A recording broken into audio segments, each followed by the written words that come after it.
Dublin are famous. We'll stop a little further around so you can get a picture of one of the doors. But look, you see, these are pretty. You see the big fan light above. So that was the maximum light, because you know there was no, the roads were kind of muddy or whatever, and so the women were carried in sedan chairs, and these wide doors they could just walk them straight in there, and they laid them very small windows up at the very top, straight on down.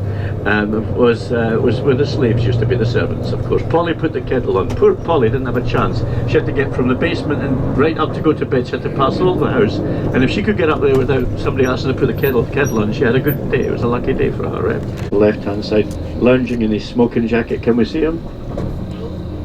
Do you see him? Left. Do you know who that is? Oscar Wilde. Oscar Wilde, poor Oscar. Born across the road there, and died in Paris on the Rive Gauche. The left. Got a hold of it and got it all built up rather nicely. We're swinging around here. These are places you can come back to a little later. Straight up the road we're going to go here. Okay, the very top. They had a wonderful Caravaggio, the Taking of Christ, was in here a little while back. I don't know if it's still in there, maybe it's on peripatetic loan, I don't know. Well, this is so. And this is Leinster House here on the right. These are the Parliament buildings. And this big building here is the former palace, but it's now where the government is held. The leader is the Taoiseach, the Prime Minister. Leo Varadkar is his name. He's 40 years old. He's Indian, Irish, and he is Indian-Irish parentage, and he is openly homosexual. And people love him. He's very much, we're going to go left at the traffic light here. People like him very much. He's very much in the spotlight just now because of the Brexit. 146 is the door. No, it's maybe just 46. I've added 100 on somewhere, but we'll see. Just we're going to go left. It's 46 I want. If you want to just pull into the left here, and there's 46 there, just here. Thank you. So you don't have to go up too far. Perfect. If you want to take a little picture of 46, that's a famous Dublin door. Would you like to take a picture? Sure, off you come. Don't step onto the road. Do it from this side of the.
of the main entrances, and they are depictions from Jonathan Swift's Gulliver's Travels. And there's one at the end, is Lilliput, is lying down the Lilliput. You saw the real one in Belfast. Right. Slowly, slowly, look above the door, look above the door, to the right, you see it there, right above. Oh, yeah. And the next one, and the next one. They're all there, yeah, and there he's amongst, and there he's lying down. That's the one you saw in Belfast on the hill, do you remember? Oh, that's fantastic. Did you not see it, Sandra? You'll have to go round again. Okay. Okay. No, in Canterbury Cathedral. Who will rid me of this turbulent priest? Do you remember anything on this side of the city, if you so choose? We're going to keep into the left so you can have a wee look slowly as we go past the longboat. There it is. Same time. It's not so long, eh? It's longish. Coming down to the quays now. The quays, the Quays, the quays. As we're swinging around, if we cross there, that's the four courts on the right hand side there, built in the 18th century. In the 18th century by a man called James Gandon, an Englishman. Huh? Look at the water level in Liffey now. You can see it very clearly, 14 feet 9 inches. An Englishman, James Gandon, and the other major building he did is at the other end of the city, is the customs house near the dock end, again by James Gandon. It's used by Dublin administration, etc. now. Just tucked in the wall there you see it, 1198, the Brazen Head. Again to the left.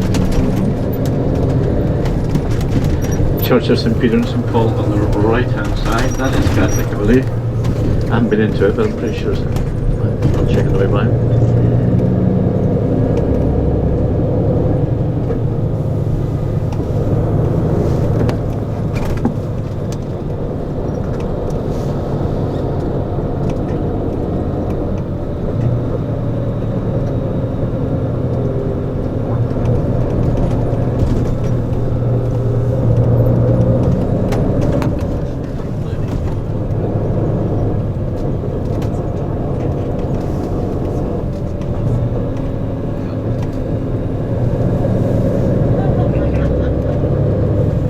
So this on the left hand side is Globus. On the left hand side, look at the harp, the harp of Brian Boru, the High King, do you remember? There it is there. And this is the Guinness complex here on the left hand side, folks. It's huge. My goodness. Gone are the day of the dray horses and the draymen, you know, and the barrels and things like that. Now it's aluminum, drums, etc. and big lorries will take everything, distribute it around. But the Guinness is different in Dublin from anywhere else. We're going to go across the bridge a bit along here to the right. But it's, I don't know if it's the water or whatever, but it's very, very good there. And you can go and they do lots of Irish things, but salady things, fresh things. Now folks, they'll make a little break in Phoenix Park, but this round building you see is the new, they use them both still, but this is, a lot of people come here. You see them normally, there's a whole crowd of them standing on the steps, you know, smoking like beagles in a laboratory before they get put in the slammer, you know. Let's have a look and see. Oh, that can't be a group going in to look at it. I don't know what, maybe it's protesters or something. I mean, they don't do tours in there. No. Here is Phoenix Park here, folks. It's been out since the Norman times, so the 12th century. There's been acres in the park, so it's a big area here. In 1979, John Paul II came out here and gave mass, and everybody walked out. 1 million people came out. No cars were allowed. They all came out here to see the Pope. Francis was here quite recently as well, not with the same numbers, I have to say, but he was here last year. Memorial. Do you see the Duke of Wellington, of course, and you see underneath these are bronzes are melted down from the cannons of the Battle of Waterloo, which do you know the Metro Goldwyn Mayer, the Lion and the Metro Goldwyn Mayer movies, you know, when it starts, Row! He was born and bred in this zoo here. Incredible. They had to dub his voice, they had to dub the roar, because his roar was a bit Irish, as Row! You know, it was a bit like, yeah. He's a good old age. I hope he makes it through his pain. He's a little tiny guy. I mean, the portico. We're going to swing around to the right here. There's the residency with the American flag there and the Irish flag side by side. There's the entrance to the presidency there, you see.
the code, releases the bike, and away you go and leave it the other side of town. It's great. Charge every month. Here we are, folks. You see, this is the statue of the woman here in the water. Do you see her on your left-hand side? Anna Liffey is her name, the spirit of the Liffey River. Anna Liffey. She got moved there. There she is. She's also known as the floozy and the jacuzzi, but that's okay.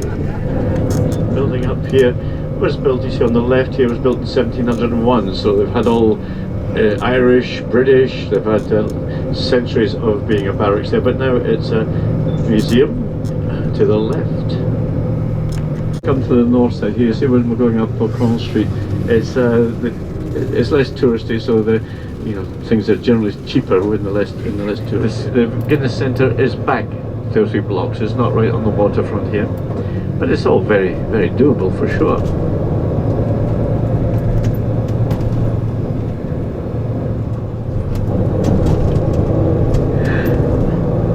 There's a bridge along here, folks, that you've probably heard about.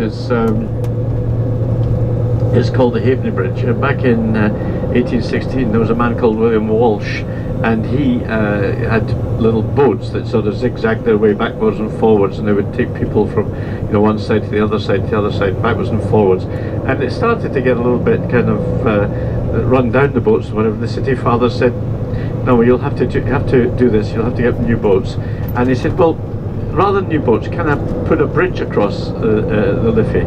And they said, "Yeah, sure."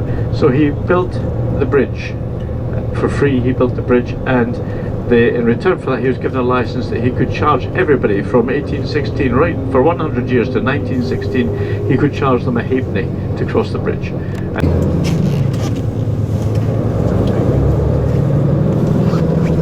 So we're on the quayside here. One block in and up is this is the start of the Temple Bar area.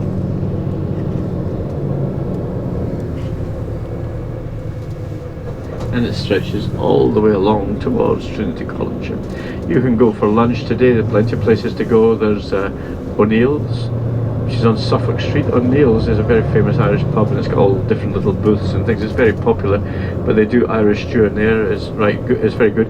And if you go to O'Neill's, right opposite is the statue of Molly Malone. There's a famous statue of Molly Malone wheeling her wheelbarrow through streets broad and narrow, It's and you can get a nice picture of that there as well. There's another pub that's along there also, which is Duke. Like an earl, a duke, a lord, a duke. You'd call it Duke. There, now you know, Duke. Here's people on the Halfpenny Bridge here. There's the Halfpenny Bridge. You see it? That's it. No, the Duke. Like John Wayne was the Duke. The Duke. Yeah, it's a Duke. It's a noble title. But Duke Street. Yeah. James Joyce used to be in one of these hostelries along here on the left-hand side. That's where he wrote a lot of his Ulysses, his book on Dublin. My goodness, I think I told you before. Just impossible. Look at that, the body beautiful. You too could have a body like that if you're not. Dearie me. That bus is stopped there. I know it's difficult for him as well. He's unloading luggage for the hotel on the side, but it narrows the possibilities down a bit, traffic-wise, circulation-wise.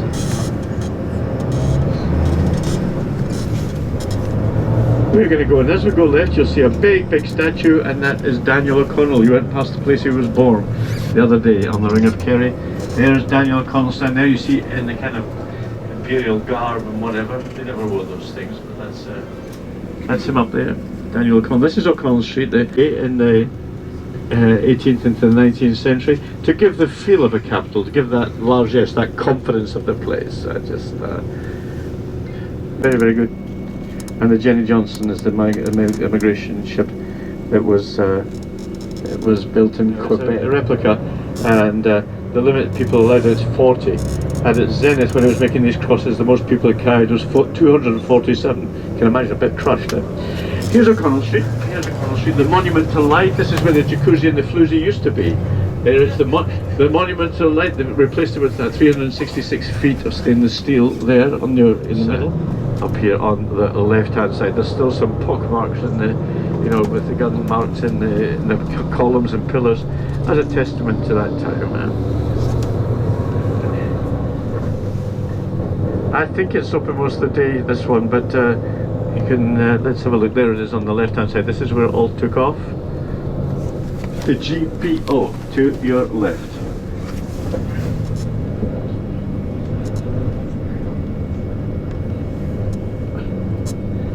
Look at.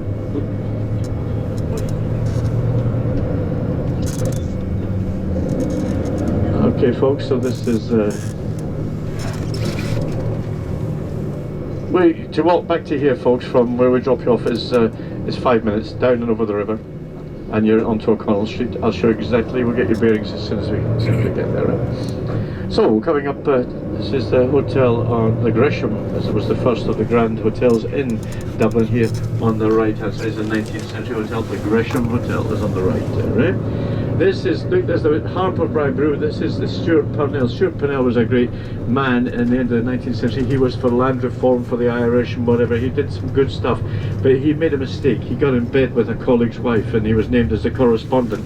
And he was done. His career was over. Kitty O'Shea. You probably heard there's lots of pubs called Kitty O'Shea's and things like that. It was a scandal at the time, and he was forced to resign. He was a good man in all other senses. I mean, he was for the Irish. He was for home rule for the Irish. You see that in the lamppost. You see the three shamrocks on the top, like representing the Trinity, and that's quite clear, isn't it? On that, you see on the very top of the light lamppost there. There's quite a few shamrocks up there as well. Yeah, I think that's celebrating the Trinity, Father, Son, and Holy Ghost.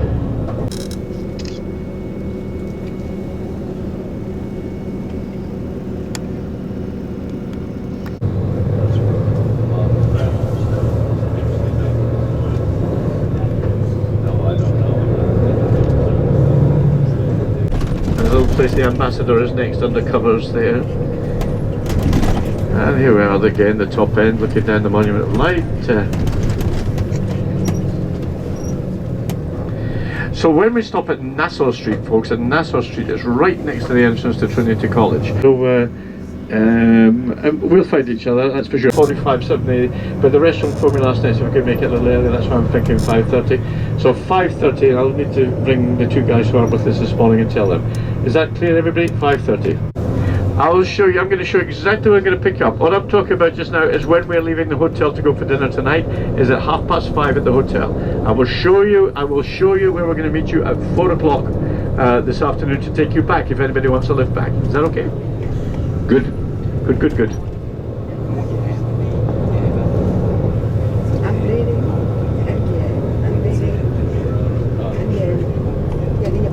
It's Nassau Street. It was named, it used to be called St Patrick Lane, and then when William III, the House of Orange, was ascended to the throne, William and Mary, we've talked about so much during this trip, it became known as Nassau Street. William of Orange of the House of Nassau. All the trades, all the different, the rights, the teachers, the workers, the...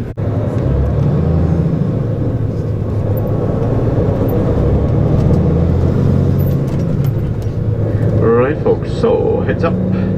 Here we are, this is Trinity College here. This is the back of Trinity College here, set up at the end of the 16th century by Elizabeth I to rid the country of all popery. That's her words, not mine.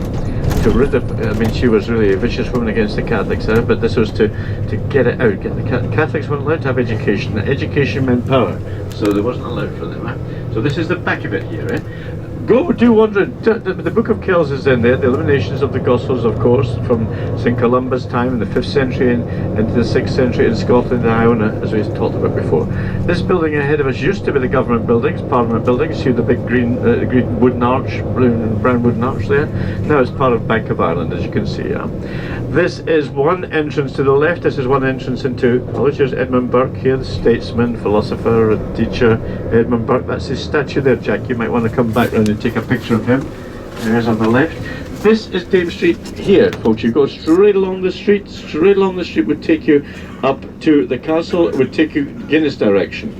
If you go any of these streets down to the right of Dame Street takes you down to the Temple Bar, all the lively area. So you go along there to the right, and turn to the right for Temple Bar, straight on for the castle, As I say, there's not much to the castle really, but straight up beyond there, if you're going to Guinness, if you're going to walk, but you get taxis so cheaply here, you know, it really is nothing at all. Here's So, we're coming around here. The street straight ahead of us is Grafton Street. Pedestrianised street. Straight ahead is pedestrianised. Shops and everything.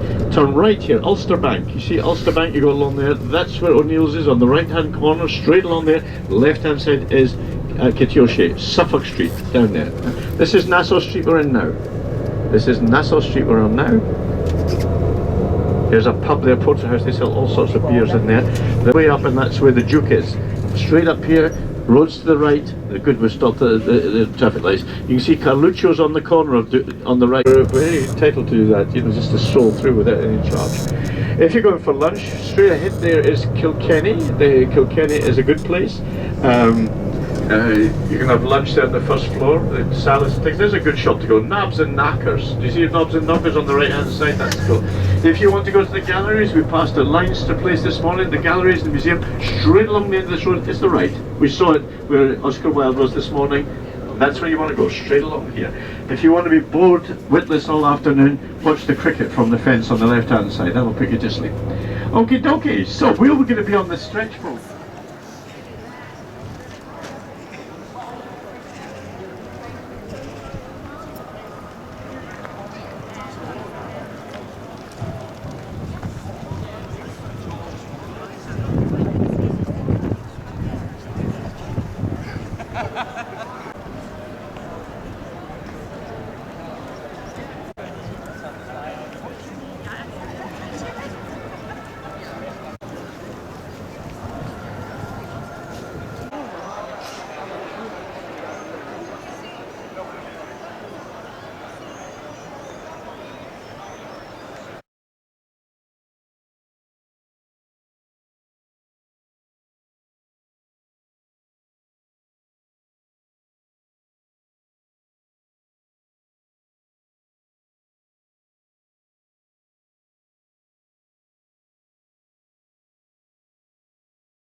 Small.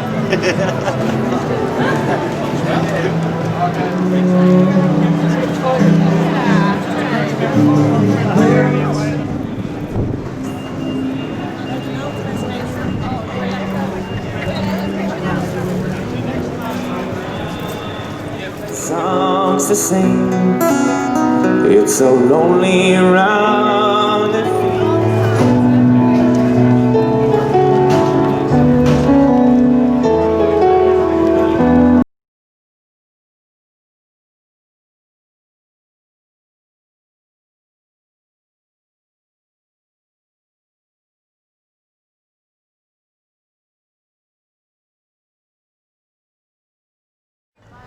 Like field hockey. Yep. Or yeah, again, it's like violent.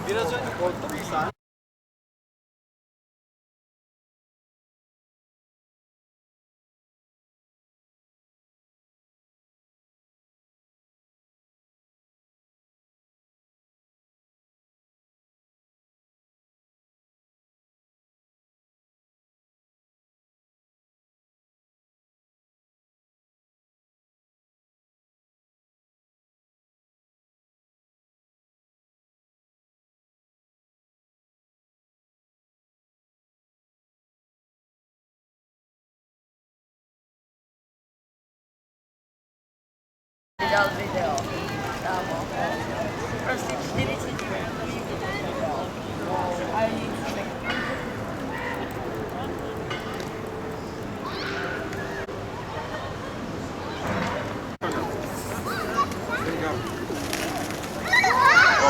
Божак, нормально, с Liffey. Крестовки заберешь.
Registry of heaven. Will you come as a sinner to Jesus and receive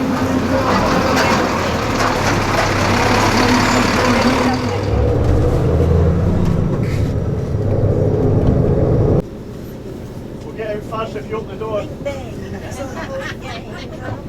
Are you sure? What a guy.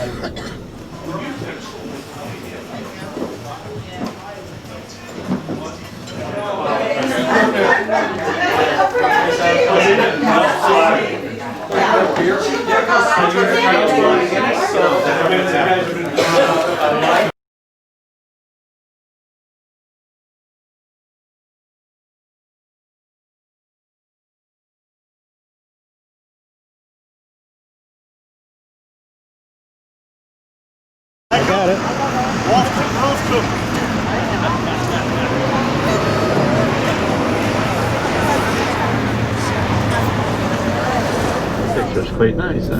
Next to it is the Fire restaurant, which is a good restaurant also. The Café sur la Seine, coffee on the River Seine here, and so the Liffey here could be, yeah, you're right. The Ivy, I don't know if that's any connection to the Ivy in London.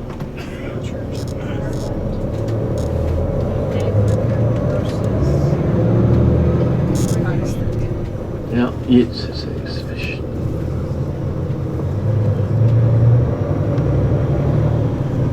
And this is the Royal College of Physicians of Ireland here on the right, and then the art galleries again on the right again.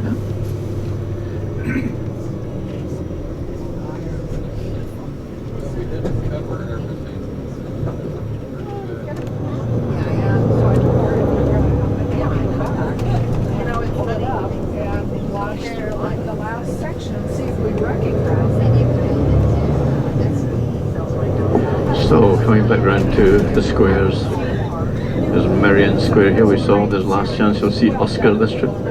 So folks, the night is young. I mean, for goodness sake, it's only 8:30 here. If you come out walking through the squares and things, it's nice, but be very careful because this is the red light district of town. You got to be a little bit careful. Yeah, and you may laugh. I was here 2 or 3 weeks ago and I was walking back home to the hotel, only about 9:30, 10 o'clock. It was starting to get dark, and this girl, she was about 6 foot tall, blonde. I mean, she was drop dead gorgeous, I have to say, you know. And she came up to me, and she said, would you like to sleep with me for 200 euros? I said, well, I'm not very tired, but I could do with the money. The people who are in the group, and you all gelled very well. You've all been very enthusiastic and attentive, and you've always been on time, and that makes all the difference. I've thoroughly enjoyed being with you. And I take this chance, let me say, because if I make a mistake, it really doesn't matter too much, you know. But if Kevin makes a mistake, it could be critical. So I want to thank you. I want to thank Kevin on your behalf and on my behalf, because he's done an excellent job, 100% professional job. Very happy.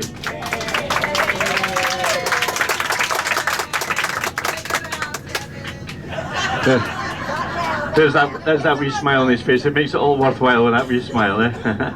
But guys, you have a good, safe trip back home. If you've got any queries or anything, you ask me when we get to the hotel. Did you use your vouchers for your compensation drink? Well, you go and enjoy a drink tonight on the hotel for the thing with the baggage last night. Remember to bring your bags down tomorrow. I'll be floating around. I'm in the hotel, but I might not see you tomorrow. If I see you, all well and good. If not, you have a great trip home. If you've enjoyed yourself, but do us a favour, folks, and let them know at Gate 1, because it helps, because there's so many people out in the road, drivers and guides and things. It's very competitive, and it always helps our cause, you know.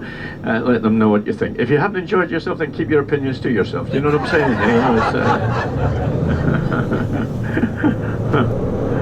Over the canal for the last time. You're all confident about the morning. Sleep well. You'll have a sleep well.